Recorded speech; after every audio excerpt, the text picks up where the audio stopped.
So here we are again, another Tuesday in Port Charles. And honestly, it feels like the walls are closing in on everyone. March 3rd, a date that's supposed to be just a regular day, right? Wrong. Because in this town, nothing is ever just a Tuesday. I'm sitting here staring at my screen, coffee gone cold 3 hours ago, trying to make sense of the absolute chaos unfolding at the Quartermain Mansion, the PCPD, and everywhere in between.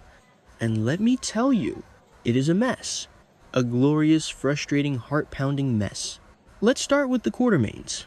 Because where else would you start? The mansion is practically vibrating with tension today. You've got Tracy Quartermain, the legend, the matriarch who takes absolutely zero prisoners, and she is on a war path, or maybe just a truth path.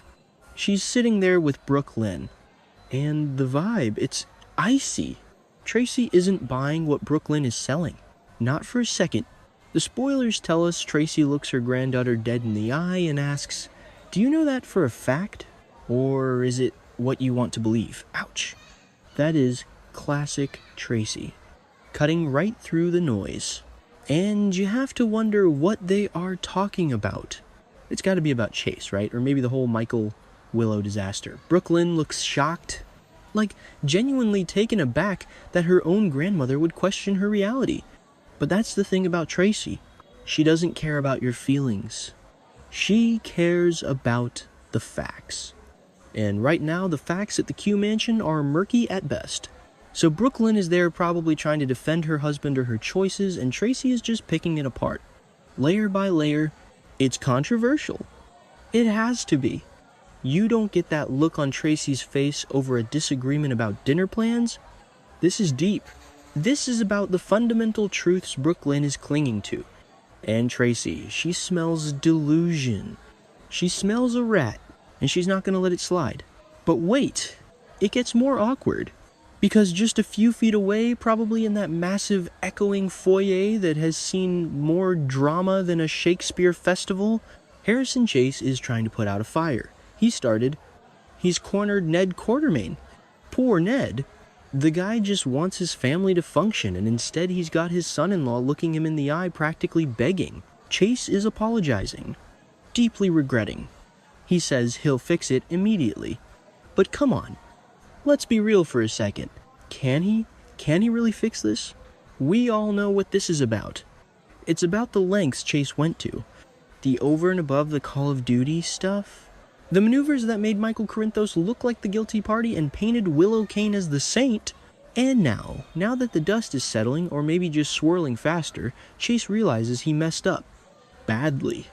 He backed the wrong horse. Or he played the game too hard and hurt the people Ned cares about. And Ned, he's listening. But is he buying it? I don't know. There is only so much I'm sorry can cover when you've actively contributed to the destruction of someone's reputation. Chase wants to be the hero. He always does. He's the good cop. The guy who does the right thing. But lately, he's been blinded. And now, he's standing in a foyer, promising to fix the unfixable. Because let's face it, what's done is done. The suspicion is out there. The damage to Michael is real. You can't just unring a bell that accuses a man of a crime, Chase. But he's going to try, because that's who he is. Desperate, regretful, and probably a little bit panicked. And speaking of panic, let's talk about the PCPD. Because if you thought the Q Mansion was tense, the Commissioner's office is a straight-up disaster zone. We've got Dante Falconeri. We've got Nathan Reeves. And we've got Acting District Attorney Justine Turner. And Justine, she is losing it. Frustrated doesn't even cover it. She's at her breaking point. The spoilers say she enters the office and basically declares that every lead is a dead end. A fizzle, a nothing burger. They are trying to solve the Drew Kane shooting. It's the case that won't die, and yet it won't live either. It's just stuck, and Justine knows it. She knows that the evidence they had, that key found on Michael's ring, is garbage. Why? Because it was compromised by Chase. See how it all connects. It's a web of incompetence and emotional bias. Chase compromised the evidence, so now Justine can't use it, which means she has nothing. No weapon. No credible lead. Just a hunch that Willow did it. Yeah, even the Ada thinks Willow is guilty now. But thinking it and proving it, two very different things in a court of law. And Justine is feeling the heat. She needs a win. She needs to close this. But she can't. So Dante and Nathan are standing there, probably looking exhausted, listening to the ADA vent. Nathan is back from the dead, trying to do good police work, and he walks right into this mess. A compromised investigation, a furious AD, and a commissioner who is probably wondering why he took this job in the first place. It's a bad day to be a cop in Port Charles, and it's about to get worse for Michael. Because of course Michael gets summoned. He's at home, or maybe at the office, and he gets the call. Dante wants to see him. And Michael, he's smart. He knows this isn't a social call. You don't get summoned to the PCPD by the commissioner for a chat about the weather. Michael knows he's still under suspicion. Even if Rick Lansing saved his bacon last time. Even if the evidence is shaky, the eyes of the law are still on him. He's worried. He's reasoning it out. If it were personal, Dante would come here. Exactly. This is official. This is about the shooting. About him being seen near Drew's house. Michael is walking into the lion's den and he knows it. The anxiety must be eating him alive. He's innocent, presumably, but in this town, innocence is rarely a get-out-of-jail-free card. Now, let's pivot. Because while the legal system is imploding, the political system is getting dirty. We've got Mayor Laura Collins, the moral compass of this town. And she is in a room with Willow Kane. It looks like a government office. Maybe Drew's old office. There's a flag in the background. It's official. And Laura is not there to congratulate the new congresswoman. No. Laura has suspicions. Laura asks the question that everyone should be asking. Do you plan to use your position to settle scores? Boom! Laura Collins asking the hard questions. And Willow, she does not look pleased. Her face is giving away everything. She's suspicious of Laura's suspicions. It's a suspicionception.